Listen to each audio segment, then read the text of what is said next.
Hello बच्चों, अब देखते हैं हम यहाँ पे क्वेश्चन नंबर 9 जो कि एक्सरसाइज है हमारी 7.5 का। तो वही आपका रैशनल यहाँ पे फंक्शन है, रैशनल फंक्शन है तो हम इसको पार्शियल फ्रैक्शन के मेथड से ही सॉल्व करते हैं। तो पार्शियल फ्रैक्शन में नीचे क्या होने चाहिए, आपके फैक्टर्स होने चाहिए, बट यहाँ पे फैक्टर्स नहीं है। तो हम ट्राई करते हैं कि यहाँ पे फैक्टर बन जाए तो हमारा काम ईजी हो जाएगा, क्योंकि हमारे पास जो फॉर्मूलाज है वो नीचे सारे फैक्टर्स की फॉर्म में होंगे तभी आएगा। इस तरह से देखो ब्रैकेट ब्रैकेट में होगा तभी हमारे पास यहाँ पे हम ये पार्शियल फ्रैक्शन लगा सकते हैं। तो हम भी इसको फैक्टर्स की क्यूब है ना पावर, तो 3 फैक्टर यहाँ पर आएंगे। देखो कैसे आएंगे, 3x + 5 हो गया। देखो इन दोनों में से कुछ इजी हो जाएंगे, कुछ लॉन्ग डिवीजन मेथड से होंगे।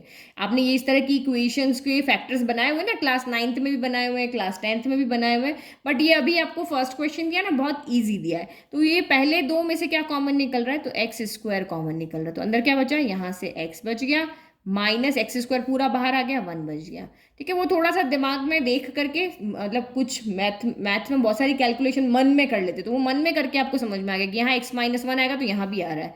तो यहाँ से हमने जो भी साइन होता है वही कॉमन आता है, माइनस है तो -1 कॉमन लिया, x नेगेटिव है तो पॉजिटिव हो गया, 1 आपका पॉजिटिव होता है, ये आपका नेगेटिव हो गया।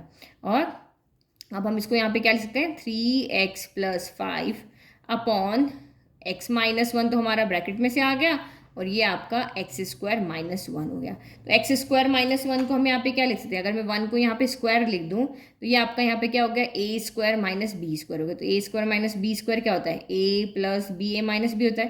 तो मतलब हमारे 3 फैक्टर यहाँ पे बन जाएंगे। तो ये आपका कितना हो जाएगा, 3x + 5, ये आपका x - 1 हो गया, और ये a + b यानी कि x + 1 हो गया, और ये आपका x - 1 हो गया।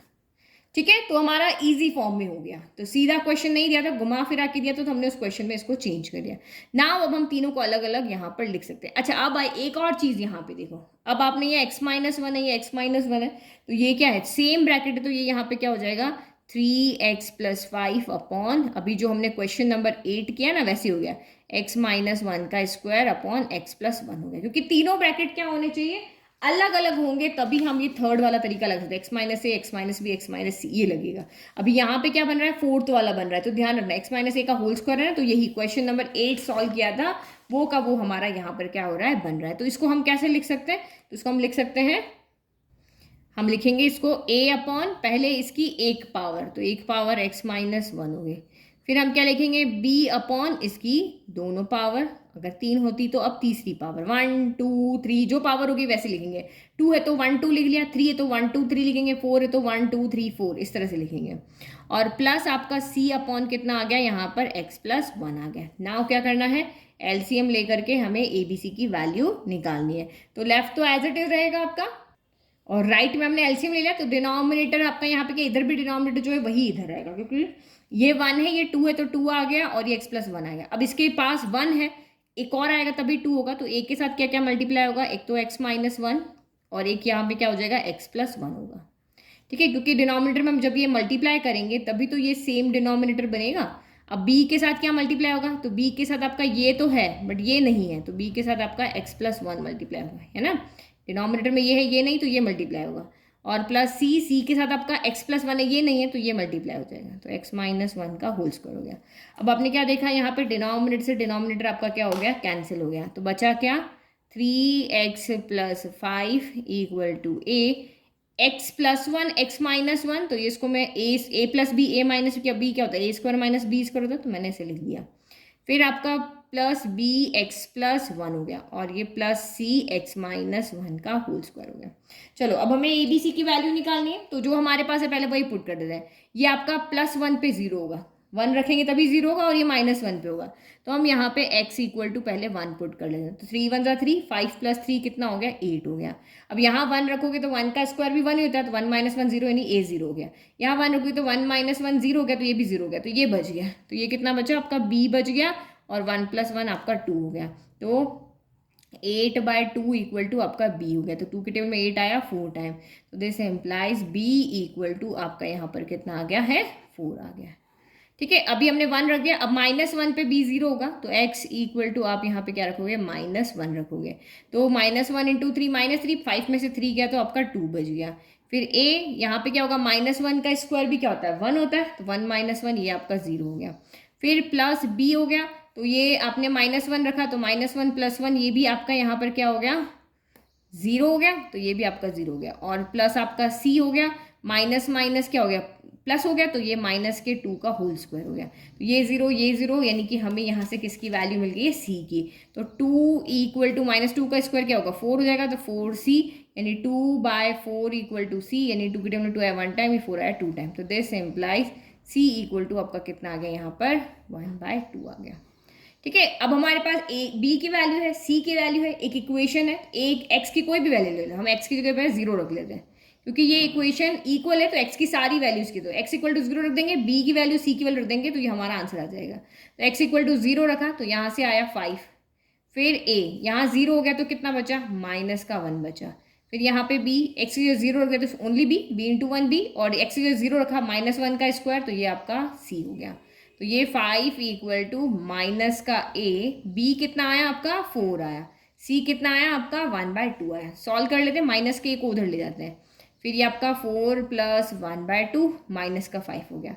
तो a = 5 में से 4 गया तो कितना बचा, -1 बचा, तो 1 में से हाफ गया तो हाफ बचा, 1 बड़ा है तो ये आपका साइन इसका आएगा, यानी कि a = आपका कितना आ गया, a = -1/2 आ गया। चलो a b c तीनों की वैल्यू हो गई, यहाँ पे पुट करें और इंटीग्रेट करते हैं। तो अब आप यहाँ पे लिखेंगे हम, नाउ जो हमारा क्वेश्चन है वही साथ साथ चलता रहेगा, जिसको कि हम यहाँ पर चेंज कर रहे हैं, चेंज करके हम अपने काम को इजी बना रहे हैं। तो सबसे पहले a/x - 1, a की वैल्यू क्या है यहाँ पे, -1/2, तो हमने उसको आगे ले लिया और इंटू 1/x - 1 कर दिया।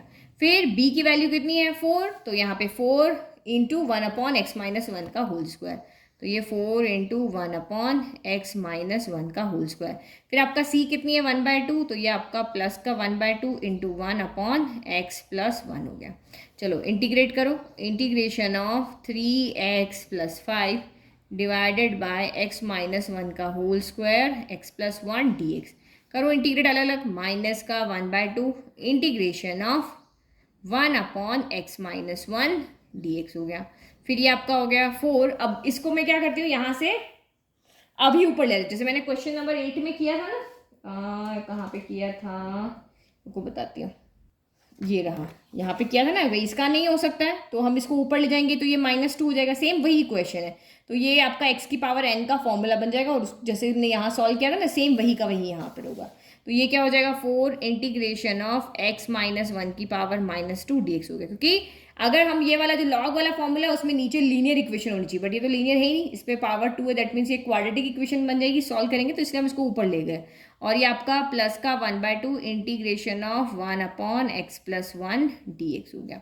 चलो अब इसको सॉल्व करो, माइनस का 1/2 लॉग 1/x का क्या होता है, लॉग 1 समथिंग, तो लॉग समथिंग, ठीक है। फिर 4, अब ये कितना हो जाएगा आपका, x की पावर n का क्या होता है, x - 1 की पावर n + 1, अच्छा n की जगह आपका 2 है, सॉरी -2 है, और नीचे भी -2 + 1 हो गया, और ये प्लस आपका 1/2 लॉग मॉड्यूलस ऑफ x + 1 हो गया, ठीक है, और ये प्लस का c हो गया।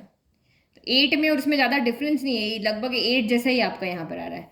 तो इसमें से हम 1/2 कॉमन ले लें, ये दोनों सेम है तो log m - log n लग जाएगा, तो ये 1/2 कॉमन ले लिया, प्लस वाले को पहले ले लेते हैं, ये प्लस वाला है इसको पहले ले लेते हैं, लॉग मॉड्यूलस ऑफ x + 1, फिर minus log modulus of x - 1 हो गया।